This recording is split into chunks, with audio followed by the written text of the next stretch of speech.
Deseo que el amor de Dios, que la paz de su Hijo y la comunión del Espíritu Santo sea con todos ustedes que están escuchando este mensaje de la Palabra de Dios. Hace unos años nació en mí la inquietud por conocer lo que las Sagradas Escrituras dicen sobre el aborto provocado o intencionado, y después de examinar detenidamente durante semanas el tema mencionado, hallé con cierto asombro una abundante y clara información sobre el acto del aborto y sobre la naturaleza de las criaturas que aún están en proceso de gestación dentro del vientre materno. Comenté el tema con creyentes con el propósito de conseguir más información y de conocer sus opiniones y actitudes ante esta importante doctrina. Y tengo que confesar que encontré un gran rechazo de muchas personas hacia mi pretensión de enseñarlo. Era un tema tabú. Todo esto me llevó a aparcar la doctrina del aborto entre mis otros apuntes y a olvidarme totalmente de ella. Pero en este tiempo he podido ver y entender varias cosas con respecto al aborto. Primero, que hay mucha ignorancia en la sociedad y en los creyentes sobre la naturaleza del aborto y cuál es la posición de Dios ante tal práctica. Segundo, que la mentalidad de la sociedad ha cambiado considerablemente en todos los conceptos y aspectos de la vida. Y con respecto a la acción de abortar, no existe excepción. Incluso el pueblo gitano, que siempre ha considerado el aborto como una gran abominación, hoy, gran parte de la juventud del mencionado pueblo, influenciado por las enseñanzas de una sociedad que está perdiendo la sensibilidad, ya no ven el aborto tan grave. Tanto es así que ya vemos cómo mujeres gitanas acuden a clínicas y otras recurren a ciertos fármacos abortivos para interrumpir el embarazo. En algunos casos, estas mujeres son animadas por sus esposos y familiares más cercanos para cometer semejante acción. Y tercero, he podido ver y entender que hay mujeres creyentes que inconscientemente y algunas conscientemente cometen tal acción. Además de lo expuesto, sé que Dios me está demandando que enseñe esta importante doctrina. Una de esas noches en las que examinaba y preparaba el tema del aborto, repentinamente comenzaron a oírse golpes débiles pero continuos en la puerta que daba al portal de mi casa. En aquellos golpes se podía intuir que quienes llamaban estaban huyendo de algo, que estaban dominados por la ansiedad y que necesitaban ayuda. Me levanté de mi cama y por la mirilla de la puerta pude ver que el portal estaba completamente lleno de diminutos bebés en pañales. Sus rostros y sus miradas reflejaban terror, angustia y desesperación. Entonces, el más cercano a la puerta me dijo: «Ángel, ábrenos la puerta y ayúdanos. Nuestras mamás nos persiguen para matarnos». Jamás podré olvidar los rostros de aquellos inocentes bebés pidiéndome socorro. Las Escrituras revelan que San Pablo el apóstol tuvo una experiencia similar. Un macedonio se le apareció en la noche en visión y le rogó: «Pablo, pasa a Macedonia y ayúdanos». Por medio de esta visión, Dios le estaba pidiendo a San Pablo que fuera a predicar la palabra de Dios a Macedonia. De la misma manera, por medio de este sueño, Dios me ha demandado que predique sobre este tema tan importante.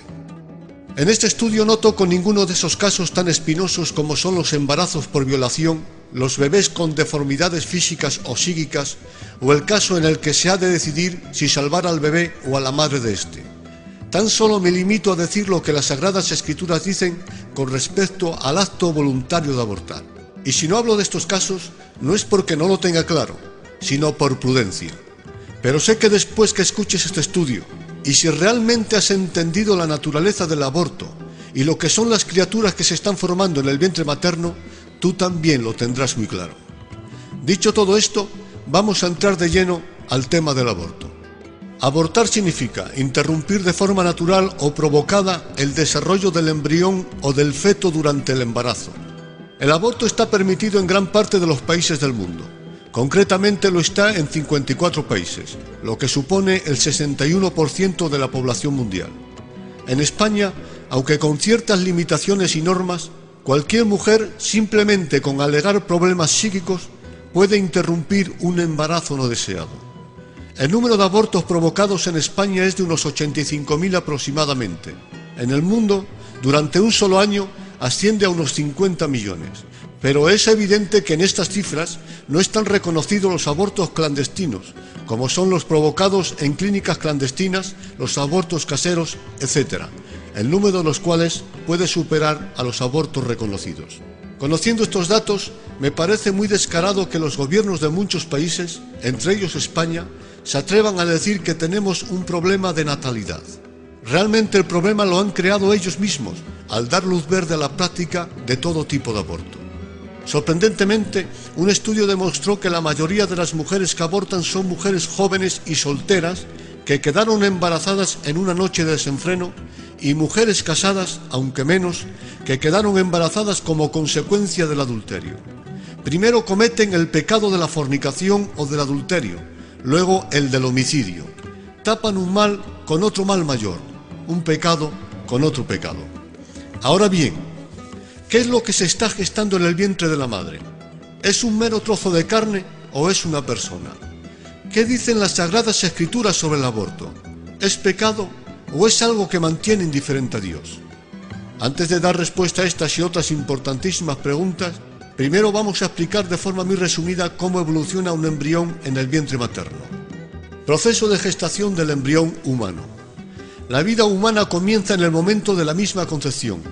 Desde este momento hasta los 3 primeros meses de gestación se le llama embrión, y desde los 3 meses hasta el nacimiento se le da el nombre de feto. A las 2 semanas de la fecundación se produce la llamada anidación del embrión en el útero y se inicia el desarrollo del sistema nervioso. A las 3 semanas de vida empieza a diferenciarse el cerebro, aparecen esbozos de lo que serán las piernas y los brazos, y el corazón inicia ya sus latidos. Según estos datos, el corazón comienza a latir prácticamente antes de que la madre se percate de su embarazo. A las 4 semanas de gestación ya empiezan a formarse los ojos. A las 6 semanas la cabeza tiene su forma casi definitiva. El cerebro está muy desarrollado. Comienzan a formarse manos y pies y muy pronto aparecerán las huellas dactilares, las que tendrá durante toda su vida.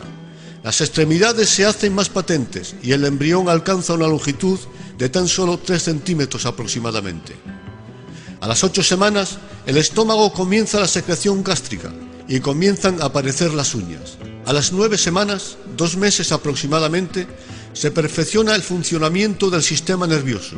Ya reacciona a los estímulos y detecta sabores, pues se ha comprobado que si se endulza el líquido amniótico en el que el bebé vive nadando dentro del vientre materno, ingiere aún más, mientras que si se sala o se acidula, lo rechaza. A las 11 semanas, 2 meses y medio, la función respiratoria se inicia en el bebé y ésta se mantiene durante toda su vida intrauterina. Al final del 3er mes aparecen en la mayoría de los huesos los centros de osificación. Se produce la diferenciación de los dedos de las manos y de los pies y ya comienza a chuparse el dedo, a bostezar, a sonreír, lo que puede verse perfectamente en una ecografía. También ya se puede definir si es varón o es hembra. Con 3 meses de gestación solo mide 6 centímetros aproximadamente, pero a pesar de ser tan diminuto, ya es un bebé, y no, como muchos dicen, un trozo de carne, pues la mayor parte de sus órganos están completamente formados, y casi todos ellos funcionarán ya en la segunda mitad de su vida intrauterina. Durante el resto del embarazo, se limita esencialmente a crecer. Después del 4.º mes, el feto mide casi 15 centímetros de longitud y pesa unos 113 gramos aproximadamente. Su rostro es humano y por lo general se aprecia ya sus movimientos. Durante el 5.º y 6.º mes se cubre de un vello denominado lanugo y el cuerpo se desarrolla mucho en proporción a la cabeza. El bebé alcanza una longitud de unos 30 centímetros y pesa 624 gramos aproximadamente. Durante el 6.º mes, el feto mide cerca de 40 centímetros y ha alcanzado un peso de más de 1 kilogramo. La membrana pupilar desaparece de los ojos y los órganos se hallan tan desarrollados que el bebé ya puede ser viable fuera del útero. Un bebé que nazca en este periodo del embarazo es capaz de mover sus miembros con gran energía y de llorar con una voz débil. Durante el 8.º y 9.º mes, el feto pierde su aspecto arrugado y los dedos de las manos y de los pies ya muestran uñas bien desarrolladas. A los 9 meses, el embarazo llega a su fin. El feto ha perdido la mayor parte del vello y ya está preparado para nacer. Ha alcanzado una longitud de unos 50 centímetros y un peso aproximado de 3 kilogramos. A grosso modo, este es el proceso del milagro de la gestación del bebé en el vientre de la madre. Pero aquí no termina su evolución, sino que hay cambios que se producirán después de nacer. Por ejemplo, la primera dentición aparece 6 meses después de su nacimiento, y los dientes definitivos lo hacen hacia los 7 años. La pubertad, con todos sus cambios anatómicos y fisiológicos, sucede en la segunda década de la vida y la capacidad reproductora en la mujer se inicia poco después de la pubertad. Es decir, la vida es un proceso único, que empieza en la fecundación y no se detiene hasta la muerte, con sus etapas evolutivas e involutivas, ascendentes y descendentes. Luego, el hecho de que el bebé que aún está en el vientre de la madre no esté desarrollado por completo, no quiere decir que no sea un ser humano, pues un bebé ya nacido aún no tiene dientes, muchos no tienen cabello, no pueden caminar, ni hablar, ni engendrar descendencia, etc. Y sin embargo, aunque aún siguen evolucionando, nadie duda de que son seres humanos. De la misma forma, aunque el bebé en el vientre de la madre no esté formado por completo, esto no significa que no sea un ser vivo. Lo que quiero decir con todo lo expuesto es que algunos se confunden y otros mienten intencionadamente al decir que un feto es tan solo un trozo de carne. Si su corazón palpita, si mueve sus extremidades con energía, si bosteza, si se chupa el dedo, si parpadea, si ingiere líquido amniótico e incluso sonríe, como se puede ver perfectamente en una ecografía, es porque es mucho más que carne muerta o materia inanimada, es un ser humano.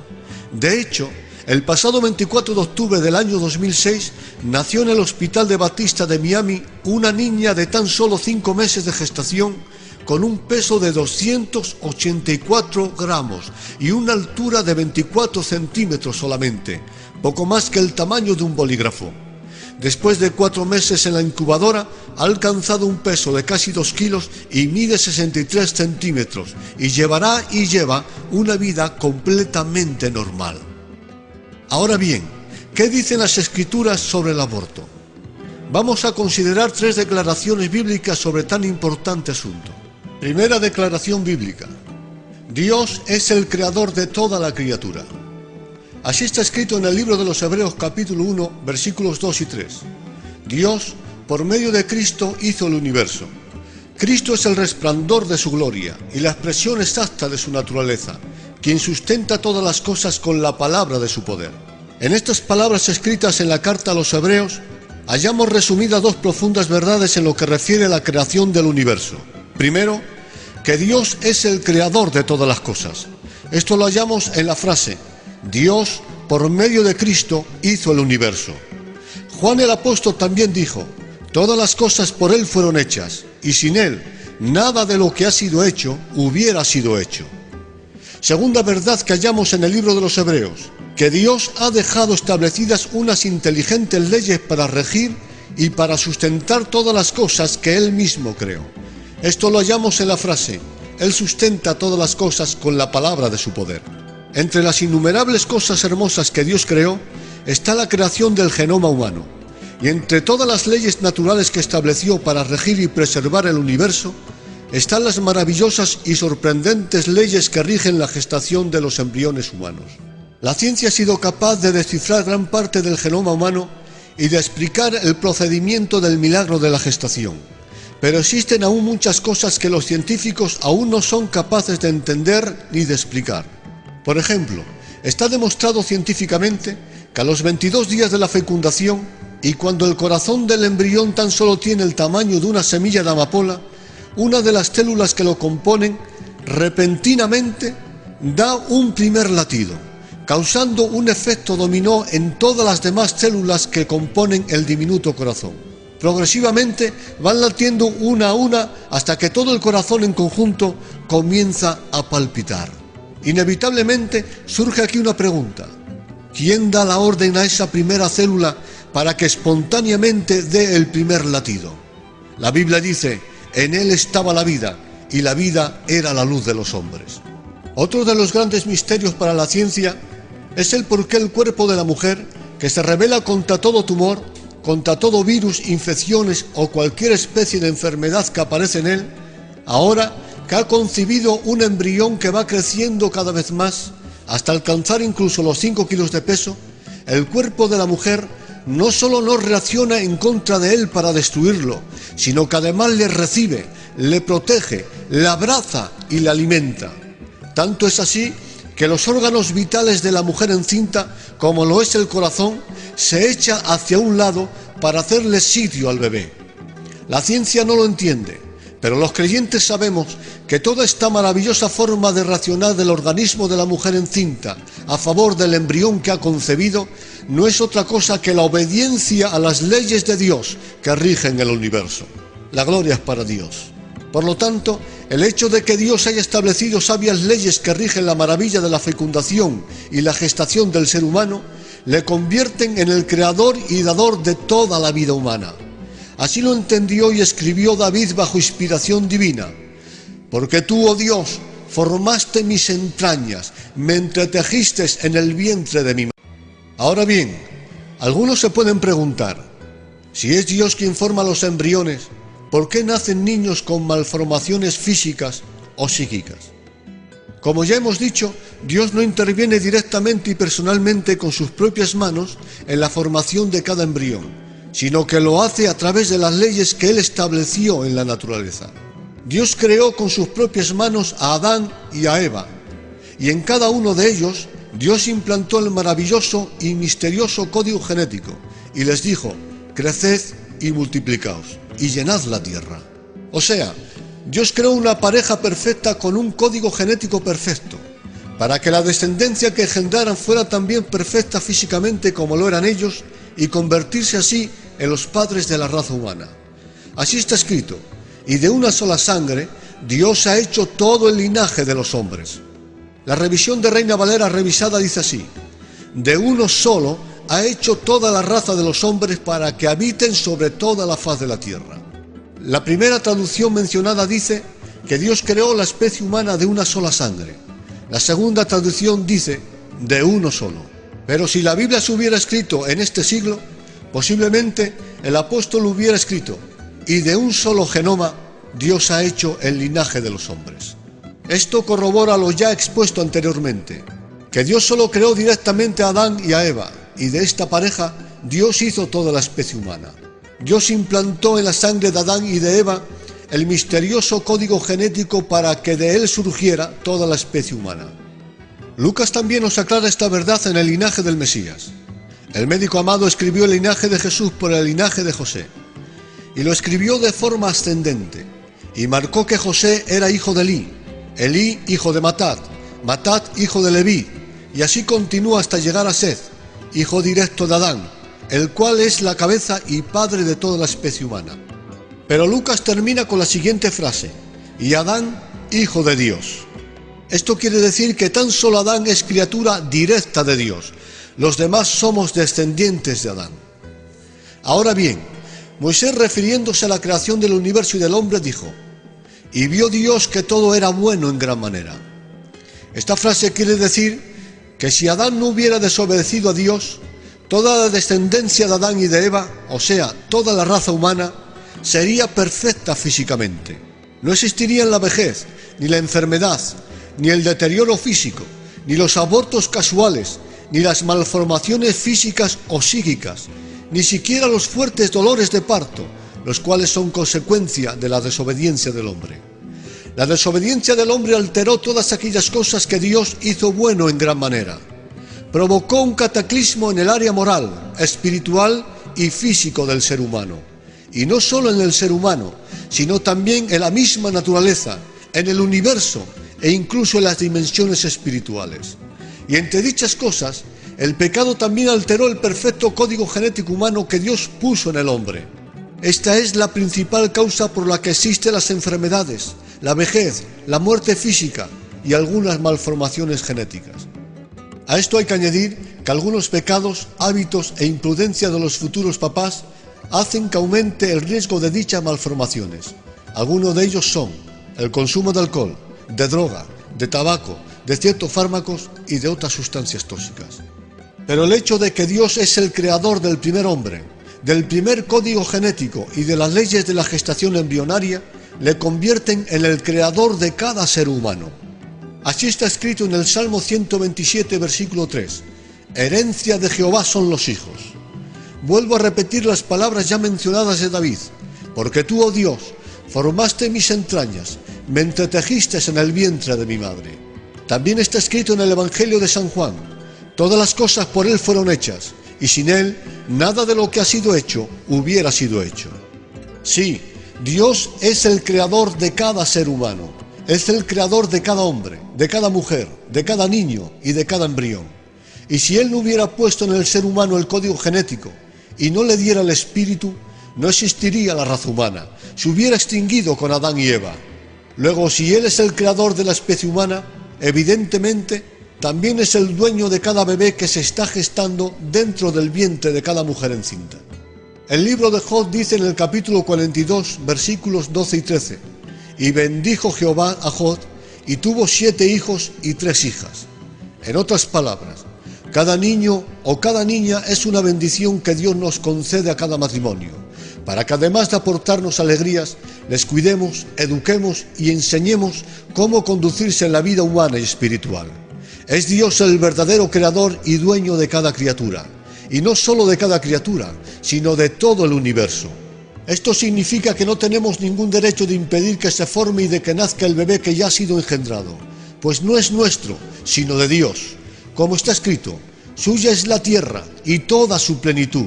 Y también está escrito en la palabra, todas las cosas son hechas por Él y para Él. La gloria es para Dios. Segunda declaración bíblica: Dios ama a los embriones humanos.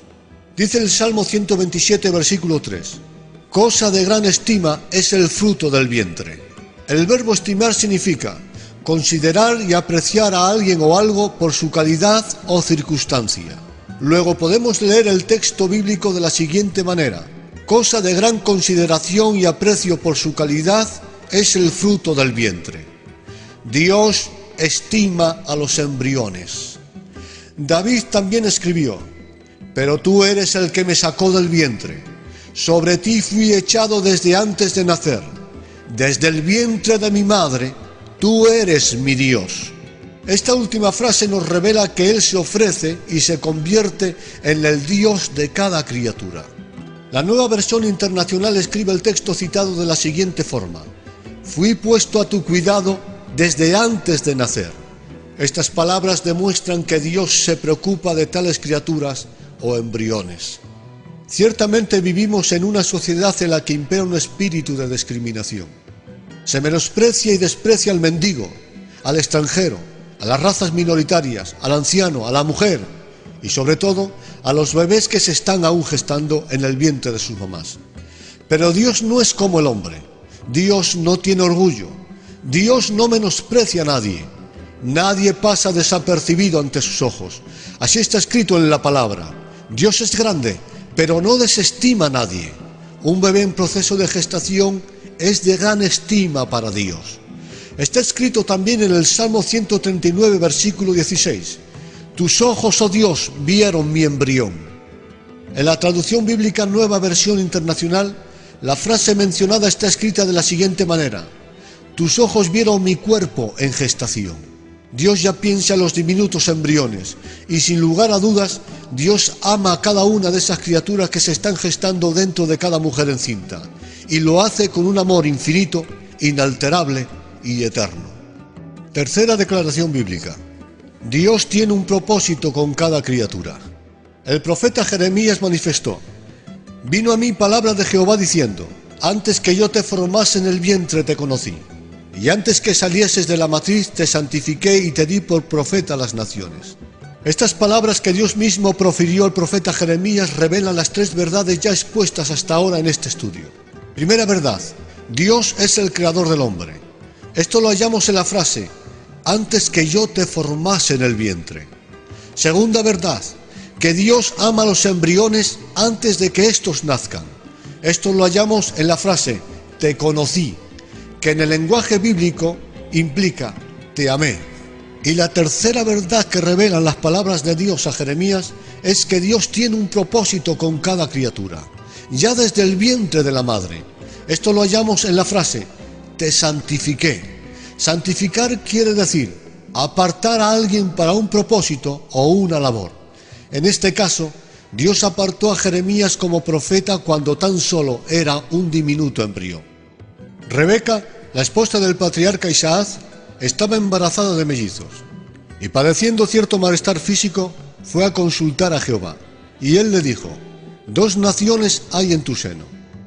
Quizá Rebeca pensó que lo que tenía en su seno Tan solo eran dos insignificantes trozos de carne, pero para Dios aquellos dos diminutos embriones eran dos naciones.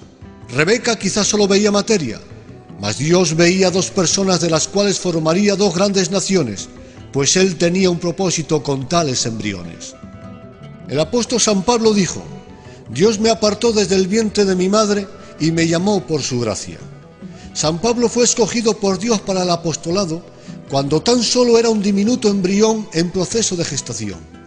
Dios tenía un propósito con San Pablo cuando tan solo era un diminuto embrión. Ahora bien, si Rebeca, la mamá de Jacob, hubiera abortado, habría roto el plan de Dios para con la nación de Israel. Si la madre de Jeremías hubiera abortado, hubiera privado a Israel de un gran profeta. Y si la madre de San Pablo hubiera interrumpido su embarazo, hubiera privado a la iglesia de un gran apóstol y maestro como era San Pablo. En otras palabras, si estas mujeres hubieran interrumpido sus respectivos embarazos, hubieran perjudicado al mundo entero. Tan solo el diablo se hubiera beneficiado con tales abortos. Y aunque es cierto que si estas mamás hubieran abortado, Dios levantaría a otro Jacob, a otro Jeremías y a otro San Pablo, porque Dios puede levantar hijos aún de entre las piedras, también es cierto que tales mujeres hubieran cometido el grave delito de entorpecer, desviar y retrasar los planes de Dios e interferir en sus benditos proyectos. Los casos de Jacob, Jeremías y San Pablo no son excepciones, sino que Dios tiene un propósito con cada persona ya desde el vientre de la madre.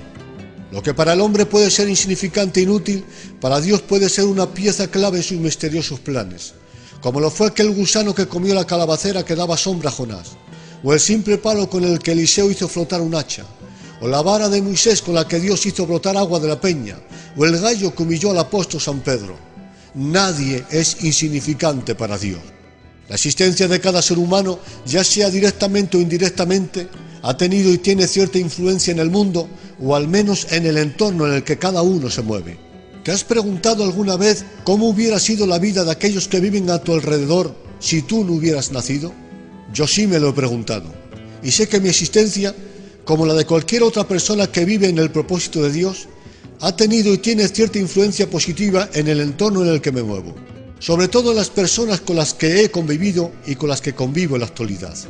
Mi existencia ha cambiado conductas, ha alterado circunstancias, he influenciado en mentes y en corazones. Mi proceder y mis palabras han provocado pensamientos, sentimientos, emociones, arrepentimientos, alegrías y a veces también iras. Mi existencia ha tenido y tiene influencia en mi esposa, en mis amigos, en mis hijos, en la iglesia, en mi familia y por mis oraciones también en el mundo. Aún a ciertos ángeles de Dios les afecta mi existencia, ya que tienen la orden de velar por mi vida espiritual y física. También en el reino de las tinieblas mi existencia tiene consecuencias, pues sé que algunas veces he descubierto y frustrado los malévolos planes del maligno. Sé que el maligno me odia y que mi existencia no le conviene, y estoy seguro que a él le hubiera gustado que mi existencia se hubiera abortado. Incluso a Dios le ha afectado mi existencia, ya que mi culpa y condenación han provocado la encarnación del Verbo y su muerte en la cruz. Y no solo mi existencia es positiva y tiene efecto en el mundo, sino también la existencia de todos aquellos que viven de forma honrada y que procuran hacer bien al prójimo. Unos aportan buenas cosas desde la medicina, otros desde la abogacía, otros desde la política, otros cuidando a los más débiles, otros aportando su dinero, otros enseñando a vivir, otros visitando a los enfermos, etc. Incluso el mendigo aporta cosas positivas en el mundo, puesto que aporta la oportunidad de que los menos pobres podamos ser generosos y podamos sentir la satisfacción de haber hecho un bien y de atesorar buenas obras para la eternidad. La vida de cualquier persona puede ser positiva en la tierra si se lo propone, y sobre todo si está dentro de los planes de Dios.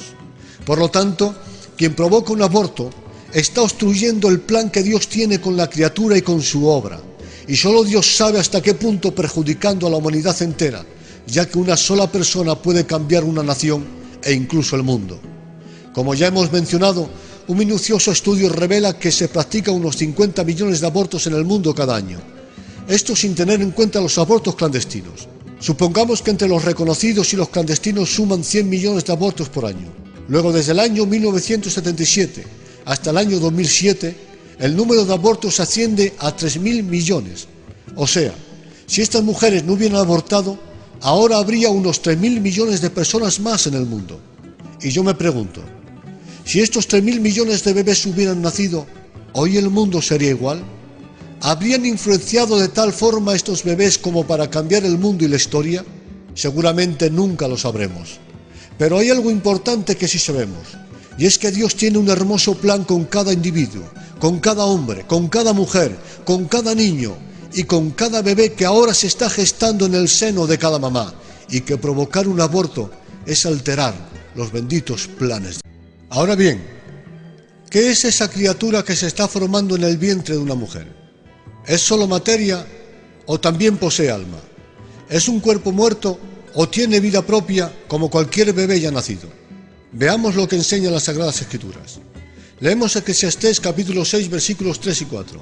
Dice así: si un hombre engendra 100 hijos y vive muchos años, de modo que los días de sus años son numerosos, pero su alma no se sacia de sus bienes y ni aún recibe sepultura, digo yo que un abortivo es mucho mejor que él, porque éste en vano viene.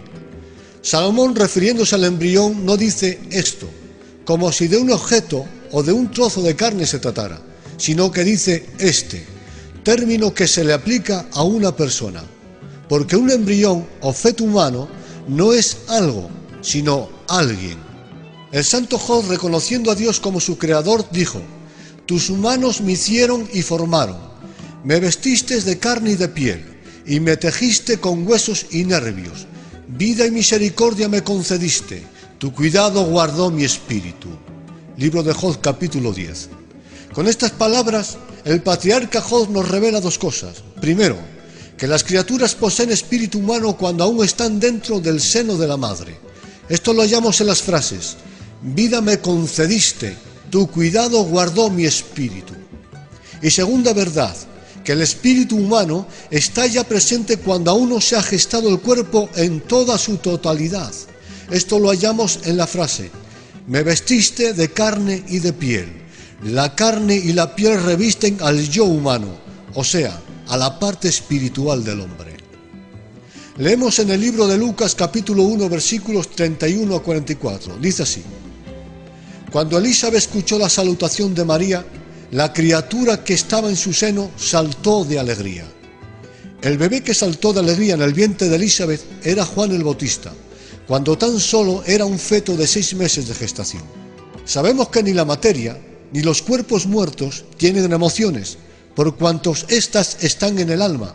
Así está escrito: entonces mi alma se gozará en Jehová y se alegrará en su salvación. Tus consolaciones alegraban mi alma. También está escrito: ¿por qué te abates, oh alma mía, y te turbas dentro de mí? Luego, si las emociones están en el alma y brotan de la misma, entonces Juan el Bautista ya la tenía cuando aún estaba dentro del vientre de su madre. Y si tenía alma, tenía vida propia, pues como revela Santiago, el cuerpo sin el espíritu está muerto. La criatura que se estaba gestando en el seno de Elizabeth saltó de alegría, porque no era mera materia, ni un cuerpo muerto, sino un cuerpo con vida propia, o lo que es lo mismo, con alma. Dijo el ángel de Dios a Elizabeth, refiriéndose a Juan el Bautista: porque él será grande delante del Señor, nunca beberá vino ni sidra, y será lleno del Espíritu Santo, aún desde el vientre de su madre. La llenura del Espíritu Santo no es una necesidad del cuerpo, sino sobre todo y esencialmente del alma y del espíritu humano. Por esta razón, cuando el salmista estaba lejos de su Dios, dijo: como el ciervo brama por las corrientes de las aguas, así clama por ti, oh Dios, el alma mía. Mi alma tiene sed de Dios, del Dios vivo. En el Salmo 62:1 también clama el salmista: solo en Dios reposa mi alma. Luego, si Juan el Bautista fue lleno del Espíritu Santo cuando estaba dentro del vientre de Elizabeth, es porque ya poseía alma y espíritu. También está escrito que cuando Elizabeth se encontró con María, ésta ya había concebido a Jesús en sus entrañas, y Elizabeth le dijo: bendita tú entre todas las mujeres, y bendito el fruto de tu vientre. Elizabeth profirió una bendición para María, y otra para el bebé que se estaba gestando en su seno. Aquí hay que destacar que en el encuentro de María con Elizabeth, ésta estaba embarazada de 6 meses, pero María solo hacía días que había concebido por obra y gracia del Espíritu Santo. Luego Juan era un feto de 6 meses, pero Jesús, el hombre, tan solo era un embrión de pocos días de gestación. Sin embargo, a pesar de su corta gestación, aquella criatura por excelencia ya era contada como un ser independiente de la madre. Por eso Elizabeth le dio una bendición para la madre y otra para el bebé. El momento en el que el alma entra en el bebé en gestación no lo puedo afirmar, pues no cuento con la suficiente información bíblica para afirmar nada. Tampoco he encontrado a nadie que se atreva a asegurar cuándo es el momento de la fusión del espíritu y del alma con el cuerpo en gestación. Personalmente, pienso que el reconocido teólogo Louis Schaeffer no estaba muy equivocado cuando dijo que el espíritu humano sí lo da Dios directamente, pues así está escrito en las Sagradas Escrituras. Pero puesto que el hombre nace con el alma contaminada por la naturaleza pecaminosa, no es Dios quien la da directamente, dice el reconocido teólogo, sino que es transmitida de padres a hijos. Por lo tanto, si esto fuera así, como dice el prestigioso teólogo, entonces el alma ya estaría presente en el mismo momento de la concepción. Es cierto que no podemos asegurar cuándo es el momento exacto de la fusión del alma en los embriones, pero lo que sí asegura la ciencia es que el ADN de cada ser humano es absolutamente único e individual para siempre.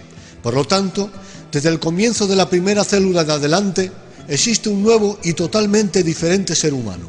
Si se destruye esa célula o las que después se desarrollarán, puesto que ese ADN humano no ha existido antes ni volverá a existir otra vez, sería destruir un ser único. Esto nos deja ver que aunque un embrión es alimentado por la madre a través del cordón umbilical, ya es una persona, un ser, una vida con propia autonomía. Desde la fecundación tiene ya su propio patrimonio genético y su propio sistema inmunológico, diferente al de la madre, con quien mantiene una relación similar a la del astronauta dentro de la nave, la cual lo mantiene con vida. Si el astronauta saliera de la nave, moriría, pero no por estar dentro, forma parte de la nave. De la misma forma, si el bebé saliera fuera del seno de la madre en sus primeros meses de gestación, moriría, pero no por estar dentro, es parte de ella. Luego, si la ciencia del ADN establece sin duda alguna que esta primera célula humana y todas las que después se forman no son parte del cuerpo de otra persona, entonces el embrión no es parte del cuerpo de la mujer. Con esto se anula el falso argumento de las mujeres que dicen: yo aborto porque soy libre para escoger lo que quiero hacer con mi propio cuerpo. No, abortar no es desprenderse de una parte del cuerpo de la mujer, sino la destrucción de un ser vivo independiente de la madre. Ahora bien, puesto que la criatura que se está gestando en el seno de la madre tiene alma, entonces tiene vida, es un ser vivo. Por lo tanto, un aborto, ya sea casual o provocado, no es otra cosa sino la defunción o fallecimiento de una persona. Leemos para ello en el libro de Job capítulo 3, dice así: ¿por qué no morí yo en la matriz, o expiré al salir del vientre? Pues ahora estaría yo muerto.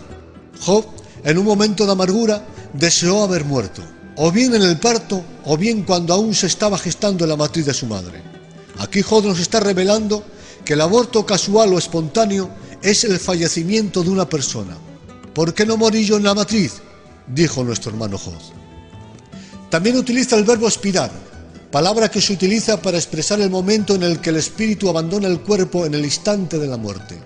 Así está escrito en el Evangelio de Lucas. Entonces Jesús, gritando a gran voz, dijo: Padre, en tus manos encomiendo mi espíritu. Y habiendo dicho esto, expiró. Luego una criatura en el seno de la madre expira y muere de la misma forma que lo hace una persona adulta, por cuanto posee espíritu, por cuanto tiene vida. Leemos en el libro de Jeremías capítulo 20, dice así: atención, maldito el hombre que dio la noticia a mi padre diciendo: hijo varón te ha nacido, haciendo así alegrar mucho a mi padre. ¿Por qué no me mató en el vientre? Y mi madre hubiera sido mi sepulcro y su vientre embarazado para siempre. Morir no es lo mismo que matar. Morir es una experiencia natural e involuntaria. Significa perder la propia vida, mientras que matar es un acto voluntario. No es perder la vida, sino quitarla, y tiene que ver con el asesino, con el verdugo o el suicida. Pues el verbo matar significa, literalmente, dar muerte, sacrificar, quitar la vida.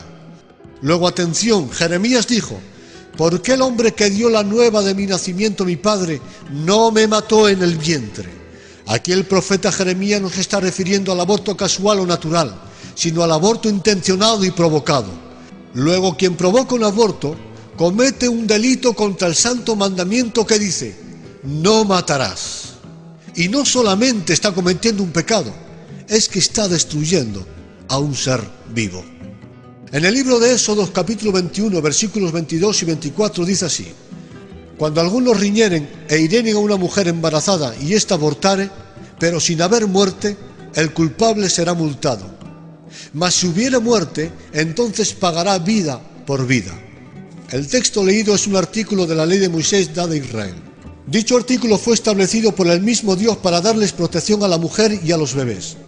El artículo dice que si en una riña una mujer embarazada resultara lastimada y abortara, pero no hubiera muerte, el causante de tal incidente debería pagar el daño causado de acuerdo con lo que determinaran los jueces.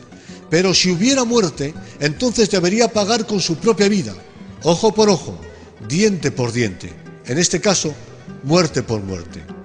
En este mandamiento hallamos que Dios da el mismo valor a la vida de un bebé no nacido como a la de un bebé ya nacido o a la de un adulto.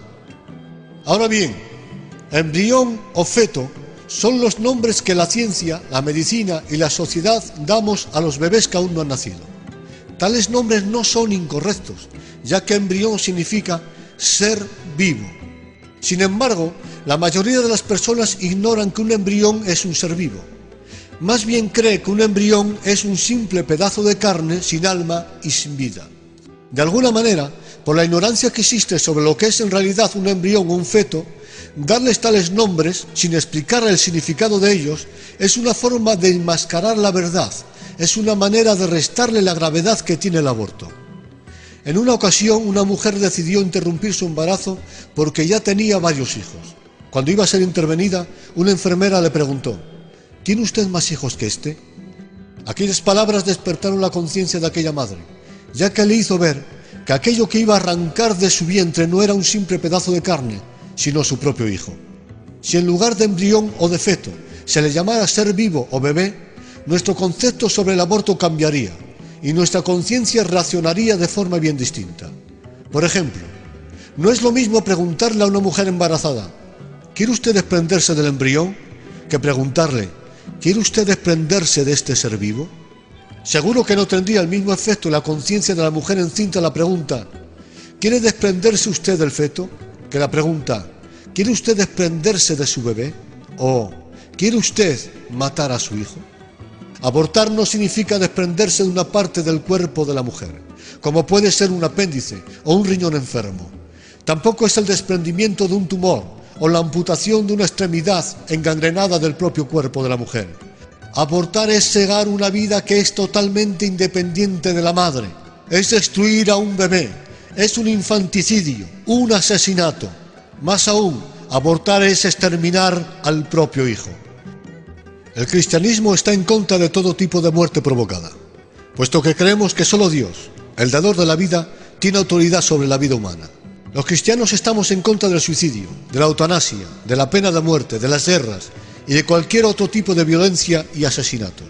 Pero me atrevo a decir que aunque todos los asesinatos son crueles e injustos, el del aborto supera a todos. Si dudas de lo que aún sigues dudando sobre la brutalidad del aborto, reflexiona sobre los crueles métodos utilizados para la provocación del aborto que a continuación mencionamos. Métodos usados para abortar, o dicho de otra forma, formas de matar bebés. Vamos a explicar por encima los métodos de aborto más utilizados por la medicina, con el permiso de Aciprensa, de la cual he tomado la siguiente información. Primero, provocación de aborto mediante prostaglandinas. Este fármaco provoca un parto prematuro durante cualquier etapa del embarazo. Se usa para llevar a cabo el aborto a la mitad del embarazo y en las últimas etapas de este. Su principal complicación para la medicina es que el bebé a veces sale vivo. También puede causarle graves daños a la madre. Un segundo método utilizado es el llamado RU486. Se trata de un fármaco abortivo empleado conjuntamente con una prostaglandina, que es eficiente si se emplea entre la cuarta y sexta semana del embarazo. Actúa matando de hambre al diminuto bebé, al privarlo de un elemento vital, la hormona progesterona. El aborto se produce luego de varios días de dolorosas contracciones. Tercero, Aborto por envenenamiento salino.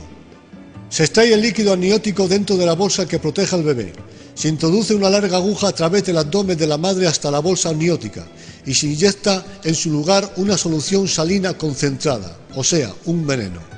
El bebé ingiere esta solución que le producirá la muerte 12 horas más tarde por envenenamiento, deshidratación, hemorragia del cerebro y de otros órganos. Esta solución salina también produce quemaduras graves en la piel del bebé. Unas horas más tarde comienza el parto y da a luz un bebé muerto o moribundo, muchas veces en movimiento. Este método se utiliza después de las 16 semanas de embarazo. Cuarto, aborto por succión. Se utiliza en las primeras 12 semanas de embarazo. Se inserta en el útero un tubo hueco que tiene un borde afilado. Una fuerte succión 28 veces más fuerte que la de una aspiradora casera despedaza el cuerpo del bebé que se está desarrollando y lo absorbe, depositándolo después en un balde. El abortista introduce luego una pinza para extraer el cráneo, que suele no salir por el tubo de succión. Casi el 95% de los abortos en los países desarrollados se realizan de esta forma. Quinto, aborto por dilatación y curetaje. Comúnmente utilizado cuando el segundo trimestre es avanzado o durante el tercer trimestre. Lógicamente, durante el segundo y el tercer trimestre del embarazo, el bebé es ya demasiado grande para extraerlo por succión. Entonces se utiliza el método mencionado. En este método se utiliza una cureta o cuchillo provisto de una cucharilla filosa en el extremo, con la cual se va cortando al bebé en pedazos con el fin de facilitar su extracción. La cureta o cuchilla se emplea para desmembrar o descuartizar al bebé, sacándose luego en pedazos con ayuda de los forceps. Tras esta operación, como si de un puzzle se tratara, se tiene que armar el cuerpecito del bebé para asegurarse de que no ha quedado nada dentro de la madre. Un sexto método es llamado histerectomía u operación cesárea. Este método es exactamente igual que una operación cesárea hasta que se corta el cordón umbilical, salvo que en vez de cuidar al niño extraído, se le deja morir. Tal cesárea no tiene el objeto de salvar al bebé, sino de matarlo. Un séptimo método utilizado por la medicina es el llamado DIX, también llamado nacimiento parcial, a las 32 semanas de gestación. Este es el método más espantoso de todos. Suele hacerse cuando el bebé se encuentra muy próximo de su nacimiento. Guiándose por una ecografía, el abortista introduce unas pinzas y agarra con ellas una piernecita, después la otra, seguida del cuerpo hasta llegar a los hombros y brazos del bebé. Así extrae parcialmente el cuerpo del bebé como si éste fuera a nacer, salvo que deja la cabeza dentro del útero. Como la cabeza es demasiado grande para ser extraída intacta, el abortista entierra unas tijeras en la base del cráneo del bebé que aún está vivo y las abre para ampliar el orificio. Entonces inserta un catéter y extrae el cerebro mediante succión. Este procedimiento hace que el bebé muera y que su cabeza se desplome. A continuación extrae a la criatura. Yo he podido ver en fotografías y en vídeos el estado en que quedan los cuerpos de algunos bebés después de arrancarlos del vientre materno. Dependiendo del método que usen y del tiempo de gestación, unos terminan prácticamente triturados, otros cubiertos de quemaduras y moratones, y otros seccionados por las extremidades, literalmente despedazados. Como podemos ver, el aborto como único fin es inhumano, una crueldad, una atrocidad, una monstruosidad. Ciertamente, los bebés sufren lo indecible cuando se provoca el aborto. Conociendo lo terrible que es el aborto, me parece increíble ver cómo los gobiernos accionan a los fumadores por fumar en un lugar público, multan por no llevar puesto el cinturón de seguridad en el coche y encarcelan a un conductor por conducir tras ingerir un vaso de vino y sin embargo toleran y apoyan el aborto. Se cumplen en ello las palabras de Cristo: cuelan el mosquito, pero se tragan el camello. Ahora bien, aparte de los métodos mencionados utilizados por la medicina, existen otros que son utilizados por la madre. Son los llamados métodos caseros. Uno de ellos es la conocida píldora del día después. La píldora del día después es llamado anticonceptivo de emergencia. Es como una píldora anticonceptiva, pero con más alta dosificación. Se recomienda su uso tras una relación durante un periodo de 72 horas para prevenir o terminar el embarazo. La píldora del día después tiene 3 formas de funcionamiento. Primero, inhibir o impedir la ovulación. con lo que el óvulo no llega a madurar. Segundo, retrasar la ovulación. Y tercero, irritar las paredes del útero de modo que si la primera y la segunda acción fracasaran y la mujer quedara embarazada, haría imposible la implantación del embrión en el útero.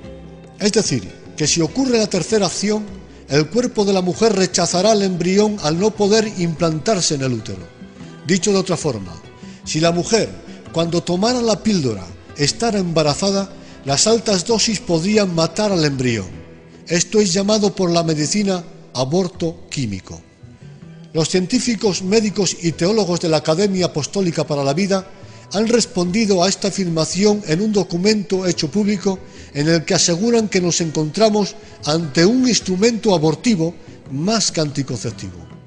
Incluso el director del Instituto de Bioética de la Facultad de Posgrado de Ciencias de la Salud manifestó sobre el mecanismo de la píldora del día después lo siguiente: la administración de la píldora tiene como objeto fundamental la eliminación del embrión mediante un efecto antiimplantatorio. Lo que se pretende a toda costa es evitar una gestación. Todo lo expuesto lo corrobora el mismo laboratorio que elabora y comercializa estas píldoras. La píldora del día después ninguna mujer debería usarla, y mucho menos las mujeres creyentes, puesto que la píldora del día después es un aborto de guante blanco. La mujer cristiana que la ingiera conociendo sus efectos abortivos comete un serio pecado de intención contra el dador de la vida, aun cuando no haya aborto.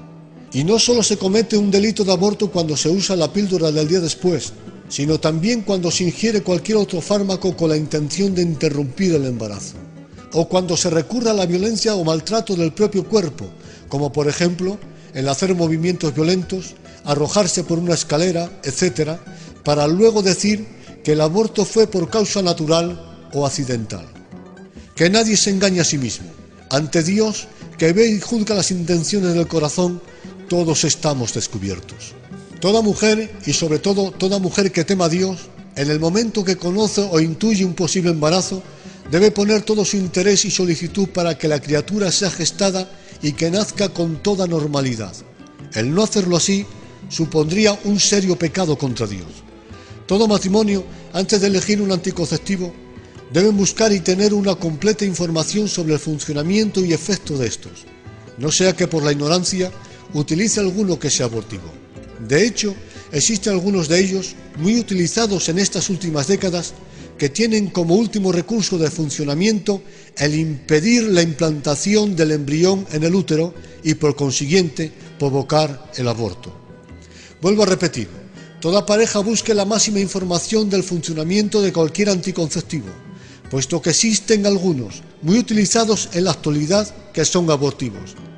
Además de esto, hay muchos profesionales de la medicina que no suelen dar una información completa. Algunos incluso la ocultan intencionadamente, puesto que están a favor del aborto. Vamos a considerar ahora la posición de algunas autoridades ante el aborto provocado. Primero, posición de la Iglesia Católica ante el aborto intencionado. La tradición de la Iglesia ha sostenido siempre que la vida humana debe ser protegida y favorecida tanto desde su comienzo como en las diversas etapas de su desarrollo. Oponiéndose a las costumbres del mundo grecorromano, la Iglesia de los primeros siglos ha insistido sobre la distancia que existe entre las costumbres mundanas de las costumbres cristianas. En la enseñanza católica se dice claramente: no matarás con el aborto al fruto del seno y no harás perecer al niño ya nacido. Atenágoras hace notar que los cristianos consideran homicidas a las mujeres que toman medicinas para abortar. Condena a quienes matan a los hijos, incluidos a los que viven todavía en el seno de la madre, donde son ya objeto de atención por parte de la providencia divina. Tertuliano, uno de los primeros padres de la Iglesia, afirma con claridad el principio esencial. Él dijo: es un homicidio anticipado el impedir el nacimiento. Poco importa que se suprima la vida ya nacida o que se la haga desaparecer al nacer.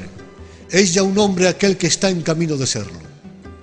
El decreto de Graciano refiere estas palabras del Papa Esteban V. Él dijo: es homicida quien hace perecer por medio del aborto lo que había sido concebido. Más recientemente, el Concilio Vaticano II, presidido por Pablo VI, ha condenado muy severamente el aborto diciendo: la vida desde su concepción debe ser salvaguardada con el máximo cuidado. El aborto y el infanticidio son crímenes abominables. Queda claro que la Iglesia Católica condena severamente el aborto provocado. Vamos a considerar ahora cuál es la posición de la ley moral ante el aborto intencionado. La práctica del aborto provoca un impacto emocional en la mayoría de las personas que lo realizan. En primer lugar, el aborto intencionado provoca un impacto emocional sobre la madre. En un estudio realizado sobre pacientes posaborto a solo 8 semanas de haber abortado, los investigadores hallaron que el 44% se quejaba de trastornos nerviosos, el 36% había sufrido alteraciones del sueño, el 31% tenía arrepentimientos por la decisión tomada y al 11% le habían sido prescritos fármacos psicotrópicos por su médico de cabecera.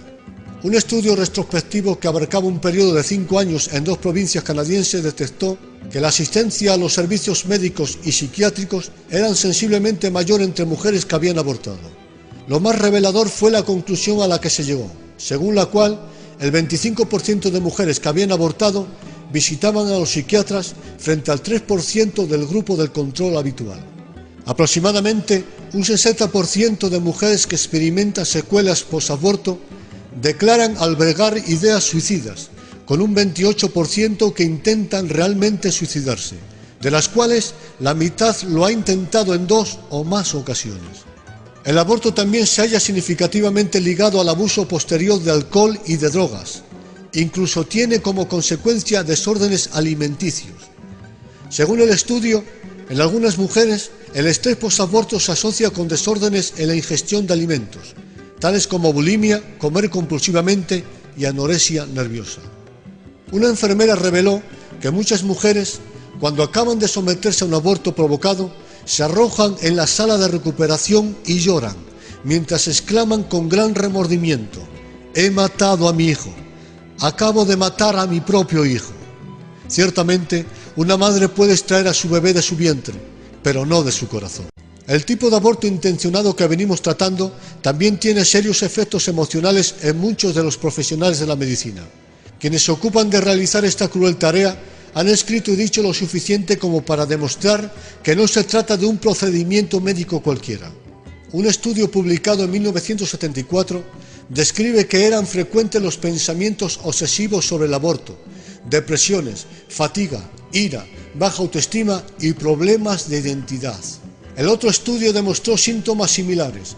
Los periodos de estado de ánimo se caracterizaban por una variedad de sentimientos antes poco comunes y un comportamiento que incluía aislamiento de los compañeros, resistencia a ir al trabajo, falta de energía, impaciencia con los enfermos y un sentimiento de desasosiego general. Pesadillas, imágenes que no se iban y preocupación eran elementos comunes. La práctica de la medicina verdaderamente curativa no deberían causar dichos trastornos psicológicos y emocionales. Pero es que la práctica del aborto que venimos mencionando no es medicina curativa, ni siquiera es medicina, sino una maldad, una perversidad, un acto de impiedad contra el cual la propia conciencia se rebela. Es el sentimiento de culpa el que origina los trastornos emocionales y psicológicos mencionados.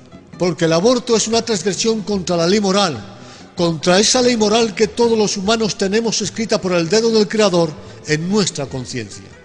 Vamos a considerar ahora cuál es la posición divina ante el aborto intencionado. ¿Qué dice Dios sobre el aborto? Leemos para ellos Génesis capítulo 25. Dice así: «Y Rebeca concibió gemelos, y estos luchaban dentro de ella, y dijo: si es así, ¿para qué vivo? Y fue a consultar a Jehová. Y le respondió Jehová: 2 naciones hay en tu seno». En la frase de Rebeca, ¿para qué vivo?, se intuye que Rebeca pensó en el suicidio, para acabar así con su vida y con la de los bebés. Pero Dios se lo impidió. Y no solo lo impidió porque amaba a Rebeca, sino también porque amaba a las criaturas que se estaban gestando en su seno. Leemos en el libro de Éxodo capítulo 21, versículos 22 a 24. Dice así: «Cuando algunos riñeren e hirieren a una mujer embarazada, y ésta abortare, pero sin haber muerte, el culpable será multado. Mas si hubiera muerte, entonces pagará vida por vida». La versión bíblica de Jerusalén refleja el texto leído de la siguiente forma. Atención: «Si 2 hombres, en el curso de una riña, dan un golpe a una mujer encinta y provocaren el parto sin más daño, el culpable será multado, pero si resultare daño, o sea, muerte, pagará vida por vida. Este artículo de la ley de Moisés fue dado por Dios para dar protección al feto, puesto que para dar protección a los adultos o a los niños ya nacidos, ya se había reflejado un mandamiento contra el homicidio en artículos anteriores, concretamente en Éxodo capítulo 21, versículos 12, 13 y 14. Luego, si quien provocaba un aborto en el que el bebé muriera debía pagar con su propia vida, entonces entendemos que para Dios tiene la misma importancia la vida de un bebé en proceso de gestación que la de un adulto, pues así decía el mandamiento, vida por vida. Leemos Proverbios capítulo 6, versículos 16 y 17. El Señor aborrece las manos que derraman sangre inocente. ¿Existe sangre más inocente que la sangre de un bebé? Génesis capítulo 9, versículo 6, dice así: el que derrame sangre de hombre, por el hombre su sangre será derramada, porque a imagen de Dios se ha hecho el hombre. Un bebé tiene alma y espíritu, posee personalidad, por lo tanto, un bebé es imagen de Dios.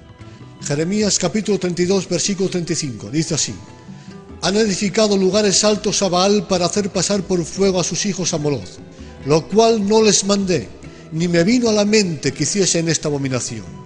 Israel, imitando a las naciones vecinas, sacrificó a sus hijos pasándolos por fuego, una práctica que ni siquiera pasó por la mente de Dios el ordenarla a su pueblo. ¿Cuál es la diferencia entre la práctica de Israel de pasar a sus bebés por fuego y la del aborto? ¿El fin de las dos prácticas no es el mismo? ¿Terminar con vidas humanas?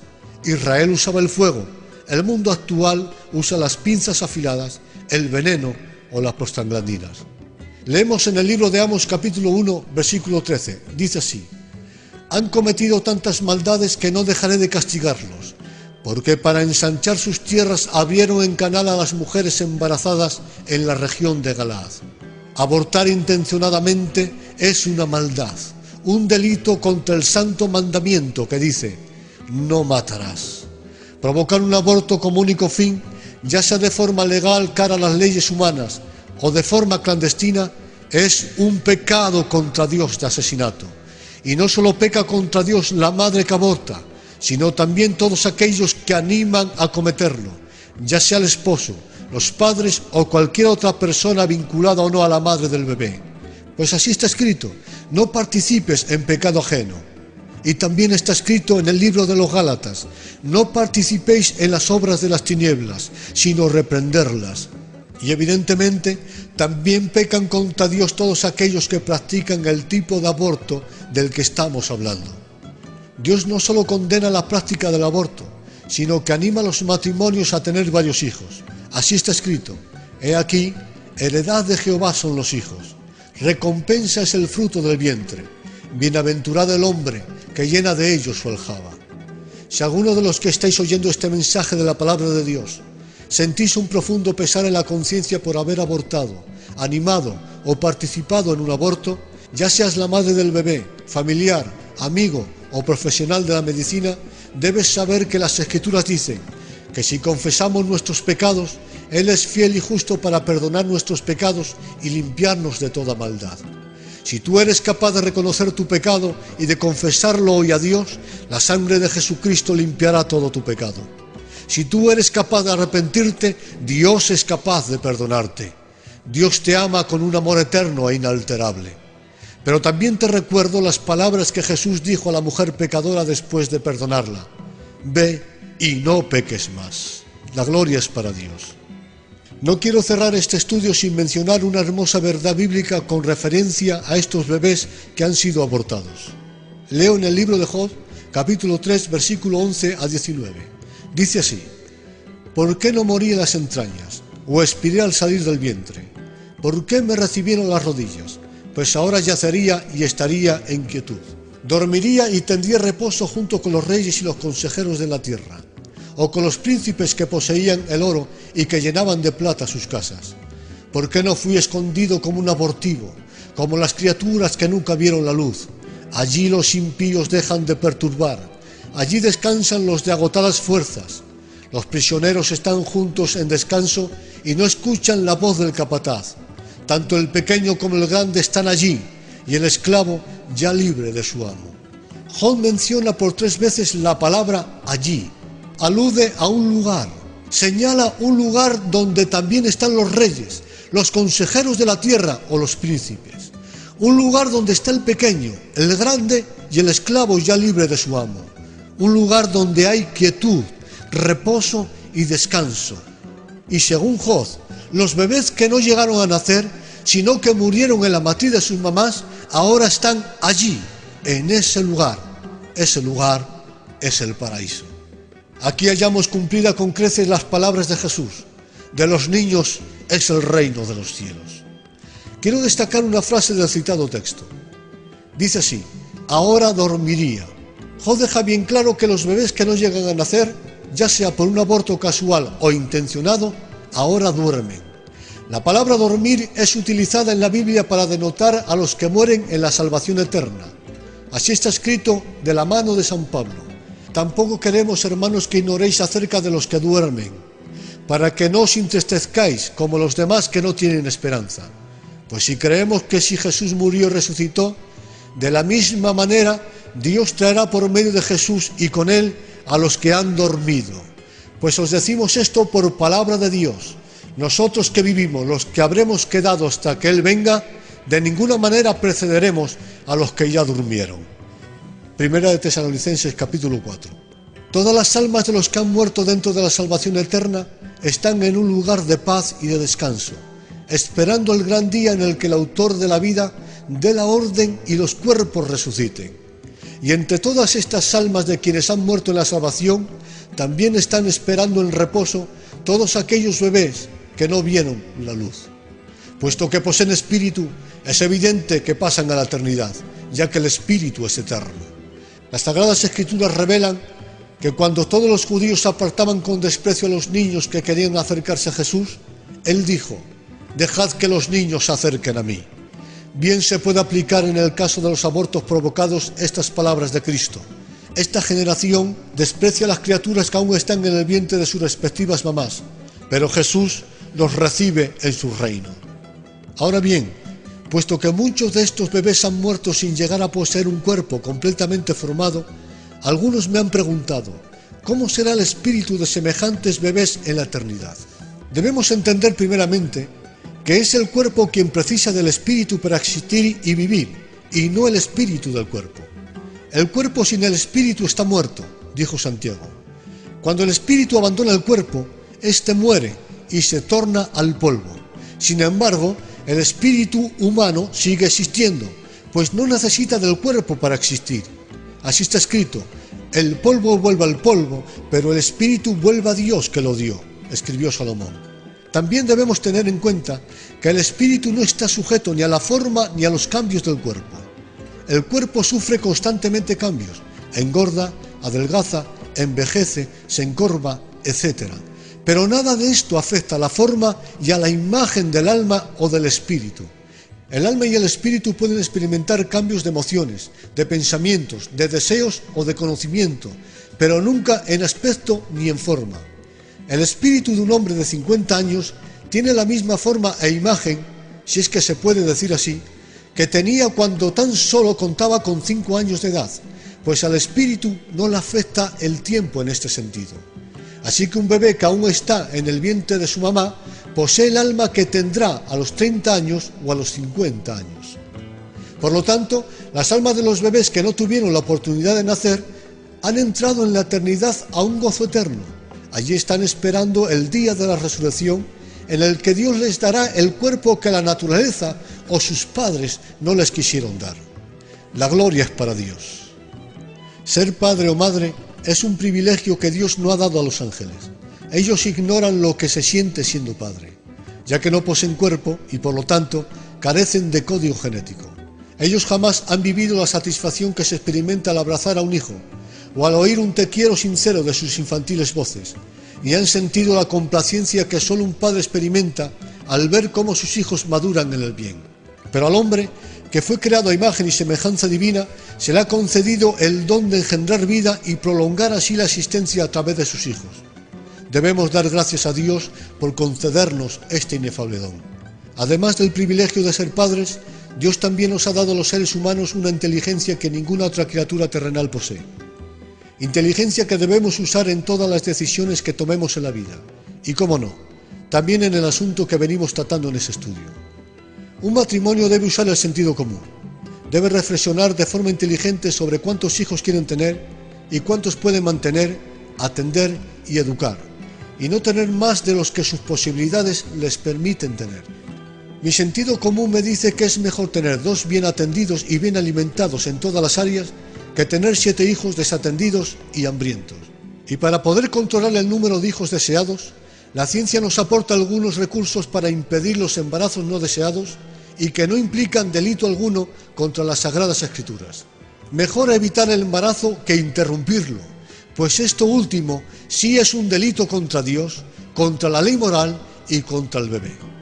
Quiero dar por finalizado este estudio rogando a todos los cristianos a que condenen el aborto y se rebelen contra él con el arma de la palabra de Dios, y que además rueguen a Dios para que todos los planes del maligno, que es quien está detrás de este pecado, sean frustrados.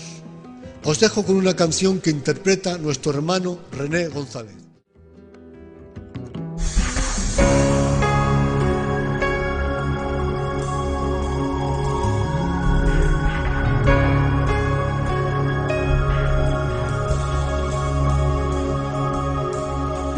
Te tomó de sorpresa, pues no lo esperabas.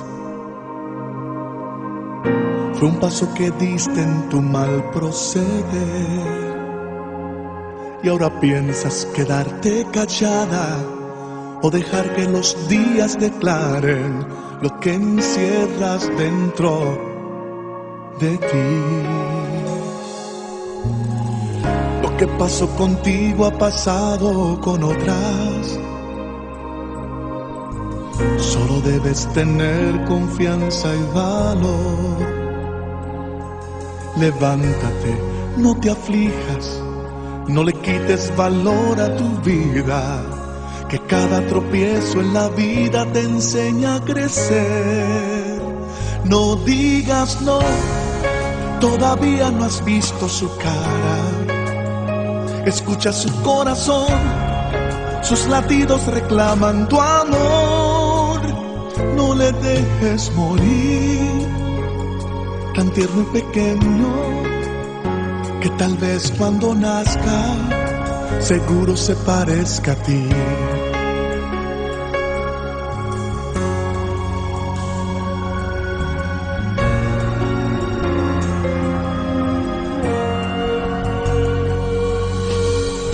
Cada paso en la vida es otra oportunidad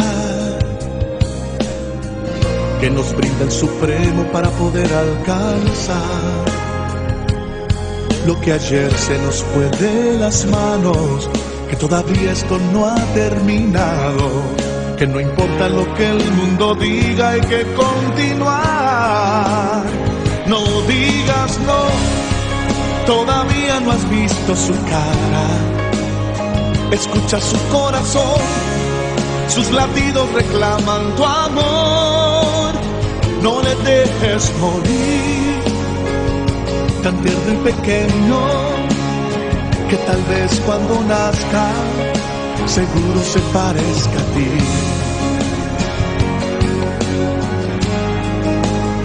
No digas no,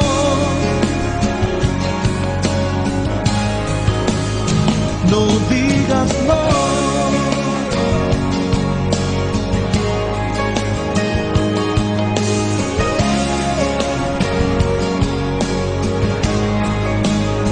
No le dejes morir, tan tierno y pequeño, que tal vez cuando nazca, seguro se parezca a ti.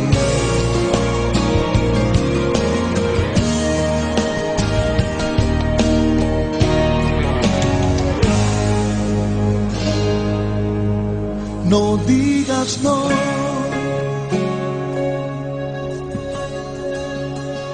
no digas no.